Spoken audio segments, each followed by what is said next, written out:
Alright, folks, this is Mark Smith, right here in the hometown.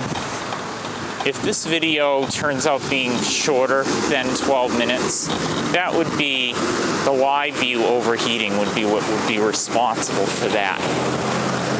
Alright, so basically here's the deal. I'm going to give it to you straight. It is Tuesday, August 2nd, 2011. And I am just pacing the streets of my hometown right now. Groton, Massachusetts. See, there's the 978-448 number up there. So, this is the town of Groton. See, look. Groton Herald. I gotta keep moving whenever I film business signs because it's kind of my golden rule. My golden rule for businesses are that any business graphics, I must be moving constantly as I film them to reduce the quality of the digital reproduction of the signs. Particularly so for independent businesses, not chain ones like this guy here. Everybody knows what the Bank of America was. I knew that in my particular region of the country it used to be Fleet Bank. Before that, it was Bay Bank.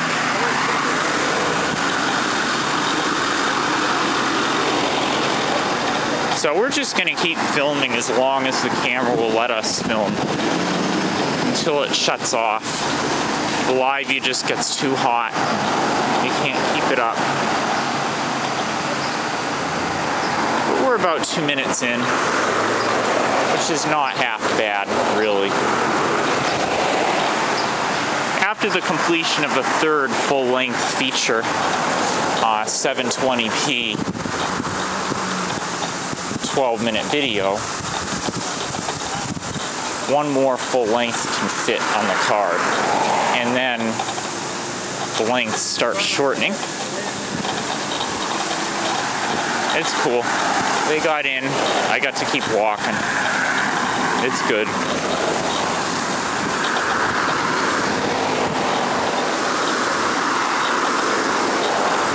People are blockheads, you know, but gotta live with that. I think those guys were lost and they were trying to use that driveway as a place to turn around, and there were two people. Classic blockhead scenario. Well, it's those guys in Gumby, you know, they're being idiots. Well, that's another thing I'd like to talk about.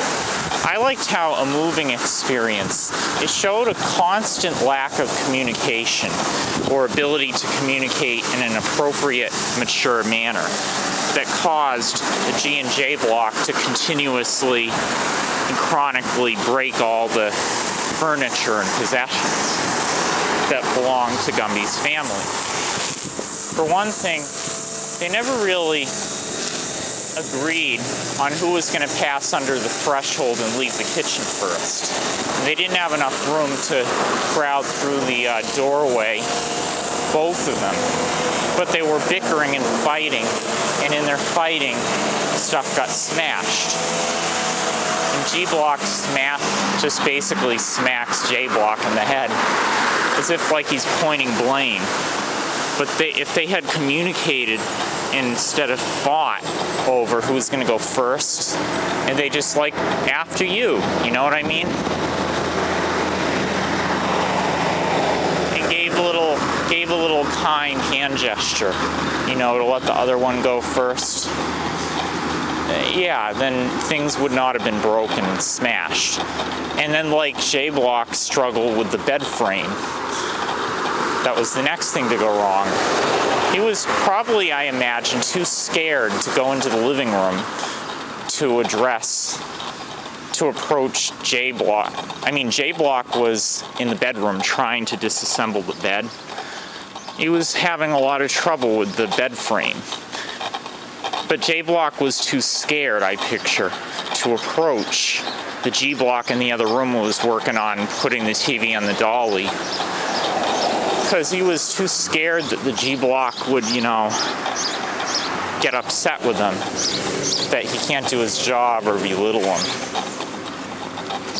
So he just didn't ask for any help.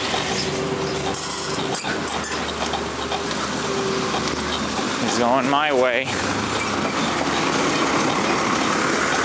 Right. I mean, all the J Block would have had to have done when he struggled with the bed frame is, if I were him, I would have ran into the living room.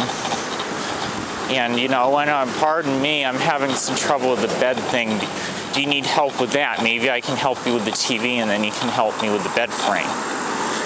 He didn't. He was too scared, so he's like, he figured he needs to find a way to solve the problem himself. I don't want G to yell at me. I'm gonna take care of the bed frame myself. So he does something to make it fall apart so that he can basically go, oh cool, I got away scot-free. G's not gonna yell at me because I got to take care of the bed. So two things, J Block failed to communicate with G Block about the bed frame, how he was struggling with it. He could have just went into the living room. All he had to do was go in the living room and ask G Block for help. He didn't, because he was too scared that G Block was gonna belittle him in some way. So he became,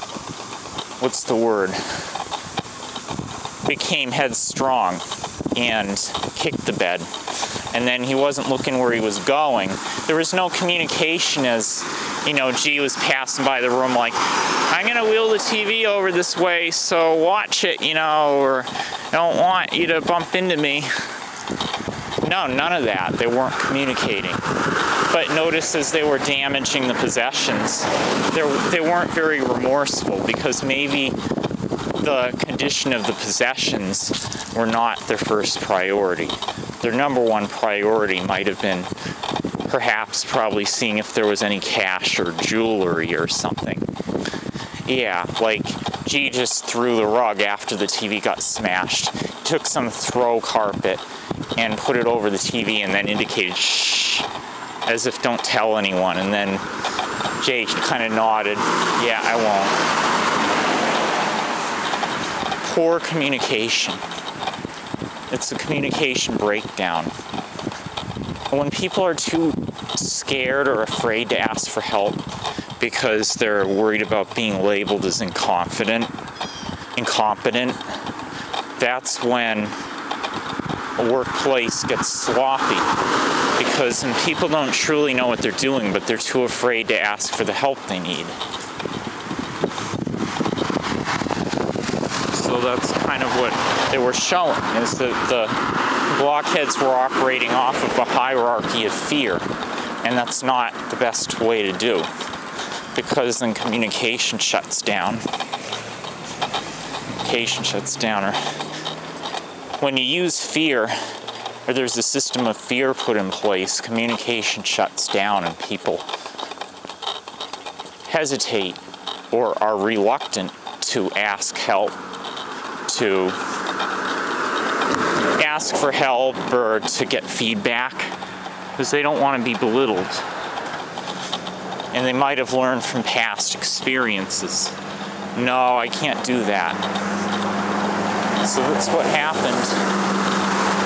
That's what happened, I think.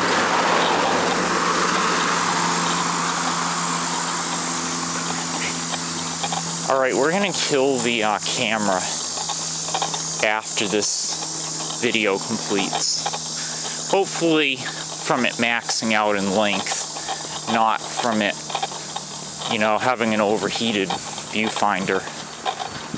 We'd have about 3 minutes to go.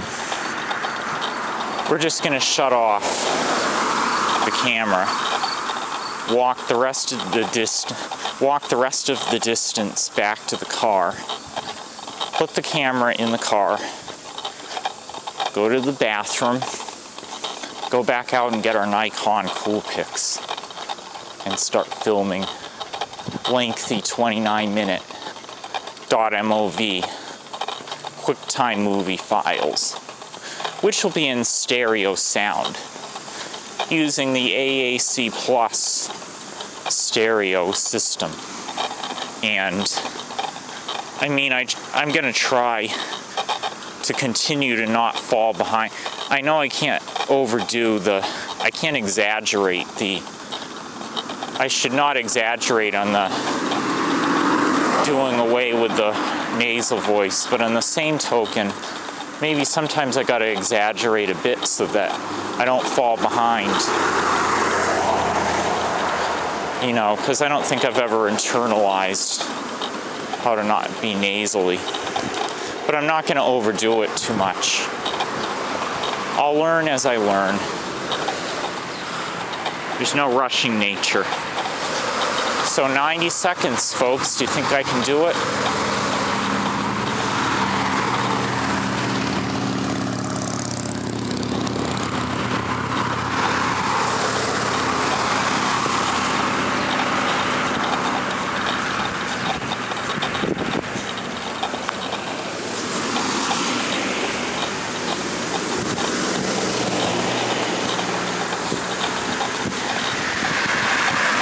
One more minute. Oh man, so we're down to seconds. So this was a good guess.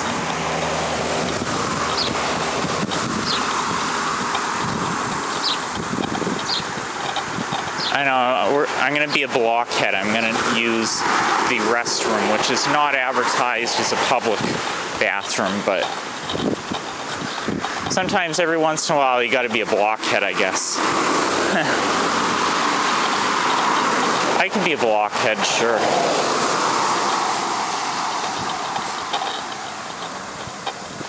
I love that term, in case you couldn't tell. Well, we're getting awful close. But almost doesn't count, says one of my most favorite African-American entertainers. Brandy was named after an alcoholic beverage. I love it though, I'm not making fun of her.